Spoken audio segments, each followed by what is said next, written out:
بسم اللہ الرحمن الرحیم۔ شروع اللہ کے نام سے جو بڑا مہربان نہایت رحم والا ہے۔ ناظرین و سامعین، آج جہاں فلسطین دنیا کے تمام مسلمانوں کی جانب مدد کے لیے دیکھ رہے ہیں اور انہیں اپنی مدد کے لیے پکار رہے ہیں، تو وہیں کچھ مسلم ممالک فلسطین سے دور کھڑے ہو چکے ہیں۔ انہیں فلسطین سے کسی قسم کی کوئی عرض باقی نہیں رہی۔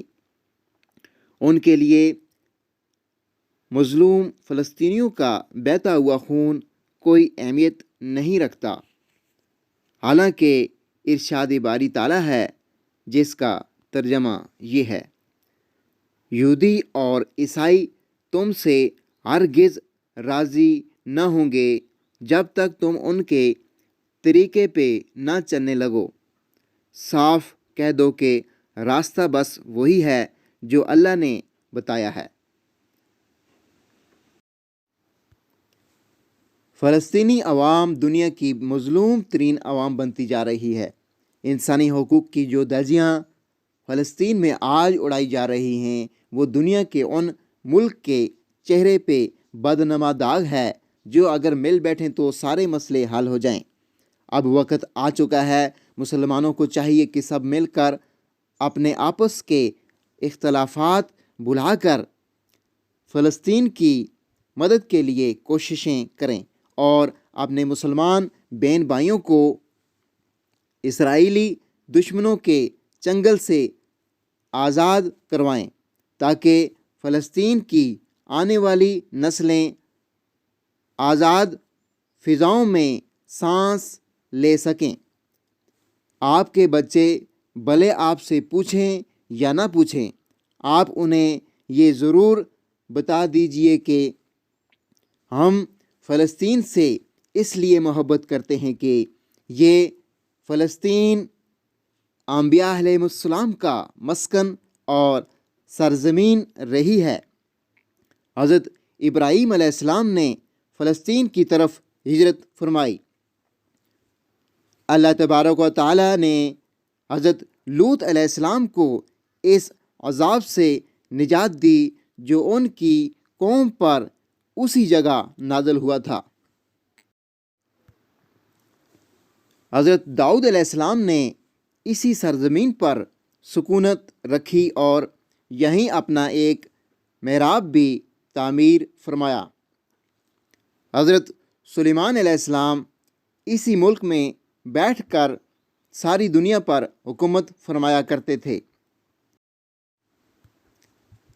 چیونٹیوں کا وہ مشہور قصہ جس میں ایک چیونٹی نے اپنی باقی ساتھیوں سے کہا تھا: اے چیونٹیوں، اپنے بلوں میں گھس جاؤ، یہیں اس ملک میں واقع اسکلان شہر کی ایک وادی میں پیش آیا تھا جس کا نام بعد میں وادی نمل، چیونٹیوں کی وادی، رکھ دیا گیا تھا۔ حضرت زکریا علیہ السلام کا محراب بھی اسی شہر میں ہے۔ حضرت موسیٰ علیہ السلام نے اسی ملک کے بارے میں اپنے ساتھیوں سے کہا تھا کہ اس مقدس شہر میں داخل ہو جاؤ۔ انہوں نے اس شہر کو مقدس، اس شہر کے شرک سے پاک ہونے اور انبیاء علیہ السلام کا مسکن ہونے کی وجہ سے کہا تھا۔ اس شہر میں کئی معجزات وقوع پذیر ہوئے، جن میں ایک کنواری بی بی حضرت مریم علیہ السلام کے بطن سے حضرت موسیٰ علیہ السلام کی ولادت مبارکہ بھی ہے۔ حضرت عیسیٰ علیہ السلام کو جب ان کی قوم نے قتل کرنا چاہا تو اللہ تبارک و تعالیٰ نے انہیں اسی شہر سے آسمان پر اٹھا لیا تھا۔ ولادت کے بعد جب عورت اپنی جسمانی کمزوری کی انتہا پر ہوتی ہے، اسی حالت میں بی بی मरियम अलैहिस्सलाम का खजूर के तने को हिला देना भी एक मोइज़ा इलाही है। क़यामत की अलामात में से एक हज़रत ईसा अलैहिस्सलाम का ज़मीन पर वापस तशरीफ़ इसी शहर के मकाम सफ़ेद मीनार के पास होगा। इसी शहर के ही मकाम बाब लद पर हज़रत ईसा अलैहिस्सलाम मसीह दज्जाल को कत्ल करेंगे। फ़लस्तीन ही अर्ज़ महशर है। इसी शहर से ही याजूज व माजूज का ज़मीन में क़िताल और फ़साद का काम शुरू होगा। इस शहर में वक़ूफ़ पज़ीर होने वाले किस्सों में से एक किस्सा तालूत और जालूत का भी है। फ़लस्तीन को नमाज की फ़र्ज़ियत के बाद मुसलमानों का क़िबला अव्वल होने का इजाज़ भी हासिल है। हिजरत के बाद हज़रत जिब्रील अलैहिस्सलाम दौरान नमाज ही हुक्म रब्बी से हज़रत मोहम्मद सल्लल्लाहु अलैहि वसल्लम को मस्जिद अक्सा से बैतुल्ला काबा मुशर्रफ़ा मक्का मुकर्रमा की तरफ रुख करा गए थे। जिस मस्जिद में ये वाक़या पेश आया वो मस्जिद आज भी मस्जिद क़िबलतैन कहलाती है।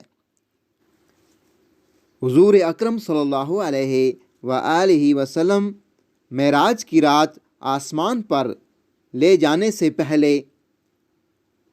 मक्का मुकर्रमा से यहाँ बैतुल मुक़द्दस लाए गए। सरकार दो आलम सल्लल्लाहु अलैहि वसल्लम की इक़्तिदा में अंबिया अलैहिस्सलाम ने यहाँ नमाज अदा फरमाई। इस तरह फ़लस्तीन एक बार फिर सारे अंबिया अलैहिस्सलाम का मस्कन बन गया। सैयदना अबू ज़र रज़ी अल्लाह तआला अन्हु कहते हैं कि मैंने रसूल अल्लाह सल्लल्लाहु अलैहि वसल्लम से अर्ज़ किया कि ज़मीन पर सबसे पहली मस्जिद कौन सी बनाई गई? तो आप सल्लल्लाहु अलैहि वसल्लम ने फरमाया कि मस्जिदुल हराम यानी खाना काबा। मैंने अर्ज़ किया कि फिर कौन सी मस्जिद बनाई गई? तो आप सल्लल्लाहु अलैहि वसल्लम ने फरमाया कि मस्जिदुल अक्सा यानी बैतुल मुक़द्दस। मैंने फिर अर्ज़ किया कि इन दोनों के दरमियान कितना फ़ासला था?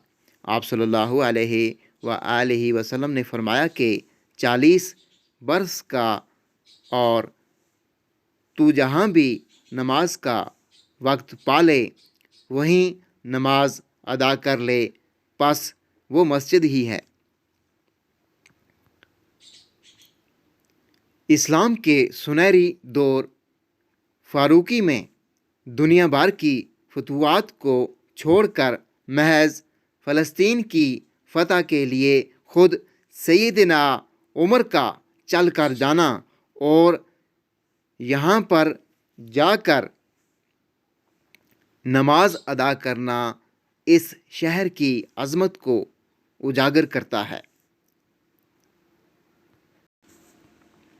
फ़लस्तीन की अज़मत का अंदाज़ा इस बात से भी लगाया जा सकता है, यहाँ पर पढ़ी जाने वाली हर नमाज का अजर 500 गुना बढ़ाकर दिया जाता है। नाज़रीन व सामीन, वीडियो को ज़्यादा से ज़्यादा शेयर कर दीजिएगा, और अभी तक अगर आपने हमारे इस्लामी और मालूमाती चैनल वेल्थ ऑफ नॉलेज कानों को सब्सक्राइब नहीं किया हो तो काइंडली हमारे चैनल को भी सब्सक्राइब कर दीजिएगा। बेल आइकन को ऑल पे कर दीजिएगा ताकि आने वाली वीडियोस का नोटिफिकेशन आपको बरवकत वसूल हो सके। अगली वीडियो तक मुझे दीजिए इजाज़त। अल्लाह हाफिज़।